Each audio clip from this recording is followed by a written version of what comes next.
Hello guys, Radhe Radhe. Welcome to our vlog guys.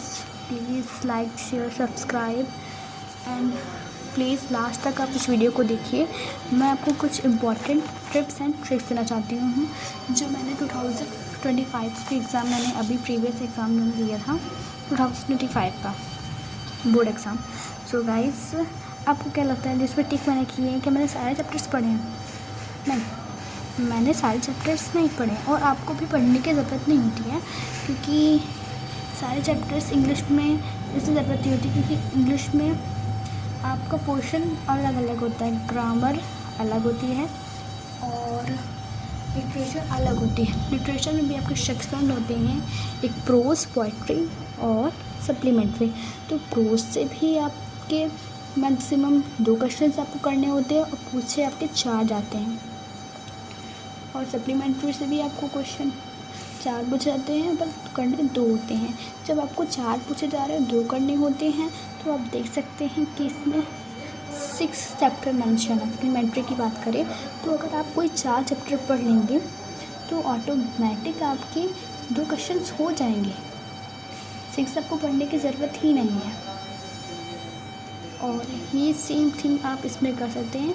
इसमें भी आप the last lesson, lost spring, deep water, the rat trap, Indigo, points and pancakes, the interview going places. इससे में भी अगर आप points and pancakes वाला chapter कर लेंगे, यहाँ तक कर लेंगे, तो उसके बाद आप 2 चैप्टर को स्किप भी कर सकते हैं, नो प्रॉब्लम। बट हाँ, राइटर्स आपको याद कर लीजिएगा, क्योंकि राइटर आते हैं 2025 के एग्ज़ाम में भी। मेरे एग्ज़ाम पर क्वेश्चन पेपर में भी राइटर पूछा गया था। को किसके पूछे गए थे? सप्लीमेंट्री के नहीं, पोइट्री के पूछे गए थे। आंट जेनिफर टाइगर्स का पूछा गया था, एडोरिस था, बट लर्न तो था, बट वही था कि मतलब डर लग रहा था कि गलत नहीं होगा, तो सही था। सो ये आपका रीडिंग सेक्शन ए है, रीडिंग पोर्शन। मैंने इंग्लिश की क्वेश्चन बैंक ली हुई थी और मैंने तो क्वेश्चन बैंक स्टार्टिंग में ही ले ली थी जब 2024 के एग्ज़ाम ख़त्म हुए थे। वैसे मैंने 2025 में एग्ज़ाम लिया था। इसमें एक चीज़ अच्छी है कि आपको कंटेंट अपडेटेड मिलता है, तो ये चीज़ अच्छी है। आर्टिकल राइटिंग है, आर्टिकल राइटिंग में जो मतलब कि कुछ चीज़ें चेंज हुई हैं, तो मैं आपको वो बताती रहूँगी, मैं आपको आगे बता दूँगी।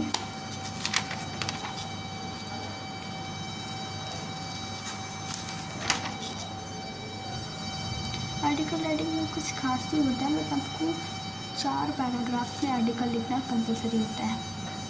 आप ए से जैसा नहीं लिख सकते हैं, जैसे हम लोग पहले ए से जैसा लिखते थे, बट आप वो नहीं कर सकते। आप 4 पैराग्राफ प्रॉपर बनते हैं। एक में इंट्रोडक्शन, दूसरे में अबाउट क्या आप लिख रहे हैं, और आप मतलब किसको आर्टिकल हम अपने लिए तो नहीं लिखते हैं, हम मतलब कि आर्टिकल लिखते हैं कि वह दूसरों को जाग सकें हमारे सुन के, मतलब कि, तो उसके लिए 3rd पैराग्राफ होता है और 4th पैराग्राफ होता है कंक्लूज़न। इतनी ही बात होते हैं आर्टिकल के। तो मैं आपको सेक्शनल वाइज सबको समझाती दूँगी, बट अभी आप देख लीजिए पहले। ये है letter writing and this is item phrase,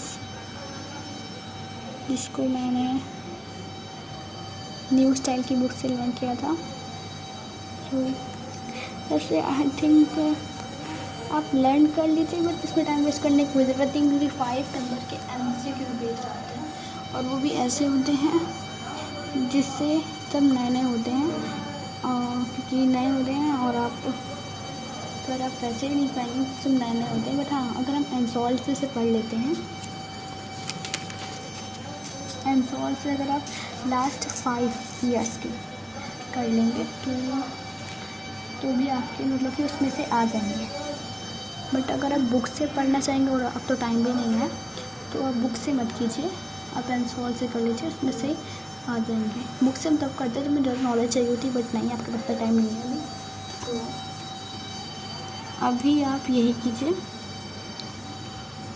कि आप रिपीटेड अनसॉल्व, या आप क्वेश्चन बैंक से भी कर सकते हैं, बट अनसॉल्व में क्या होता है कि क्वेश्चन बैंक में आंसर मिल जाएंगे, अनसॉल्व में आप याद करोगे, फिर से आप रिविजन करोगे तो कोई दिक्कत नहीं होती है। ये नरेशन मैंने 2017 से ही स्टार्ट किए थे, क्योंकि भाई मुझे अच्छे मार्क्स चाहिए थे इंग्लिश में। सो जैसे जैसा मुझे विद्या ने रिकमेंड किया, विद्या मतलब क्वेश्चन बैंक में, ऐसा वैसा मैंने किया। 2018 के बहुत सिंपल होता है, बट ये प्रैक्टिस रिवीजन होना चाहिए, सामान आता है। और ये देखिए 2023 और इस बार की भी सिंपल आया था, ज़्यादा डिफ़िकल्ट नहीं था।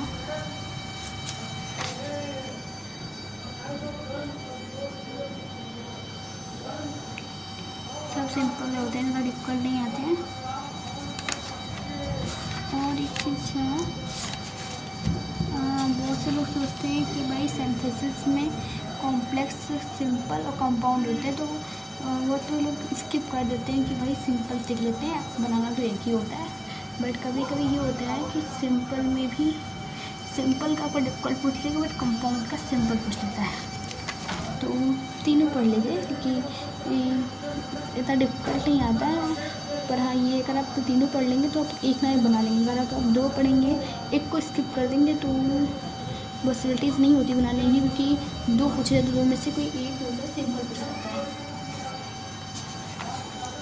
और यही ट्रांसफॉर्मेशन, इसमें मैंने आपको बता देती हूँ, इसमें मैंने केवल active passage, active voice, passive wise ये पढ़े थे, रिमूव टू के रूल्स पढ़े थे और डिग्री पढ़ी थी।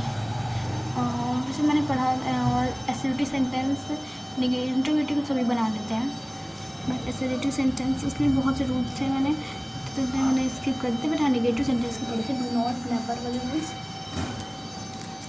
मतलब मैक्सिमम आपको बहुत सी चीज़ पढ़नी है, तब आप अच्छा स्कोर कर सकते हैं। ये सब है होमोफोन्स की, तो मैं क्या बात, मेरी वो कॉपी गायब हो गई है जिसमें मैंने होमोफोन्स मैंने लिखे थे। मैंने उसमें सेटअप से, मतलब कि मैंने बुक्स से मैंने कि पहले तो ये कि भाई इसमें दिए होते थोड़े डिफ़िकल्ट दिए होते हैं, मतलब कि आपको एक्सप्लेन थोड़ा बहुत बड़े लेंथी लिखे होते हैं, तो मैंने उनके लिए एक अलग से नोट्स बनाए थे, उसमें मैंने मेंशन किए थे अलग से छोटे छोटे कीवर्ड्स टाइप के। बट वो आया नहीं था मेरे एग्ज़ाम में, मेरे एग्ज़ाम में आया था ब्राइड और ब्रिडल में कुछ डिफरेंस आया था, मैंने जितने याद किए उसमें से एक भी नहीं आया, पर याद तो किए थे मैंने बहुत ज़्यादा, पता इनमें से एक भी नहीं था, आया कोई नया ही था। पर चांसेस होते हैं कि आप रहते हैं बहुत से, क्योंकि सेट बनते हैं 7, तो 7 सेट में ये नहीं है कि हर चीज़ आपके सेट में रिपीट हो जाए। ये ऐसा नहीं कि इनमें से दिए कि किसी सेट में रिपीट नहीं हुआ, रिपीट हुआ है पर किसी और सेट में, 2025 में। पर वही है कि आप में कोई और चीज़ रिपीट हुई है, तो उस सेट में वो चीज़ रिपीट नहीं हुई। अगर आप विद्या पढ़ लेंगे तो आपकी शिफ्ट में कोई ना कोई क्वेश्चन रिपीट ज़रूर होगा।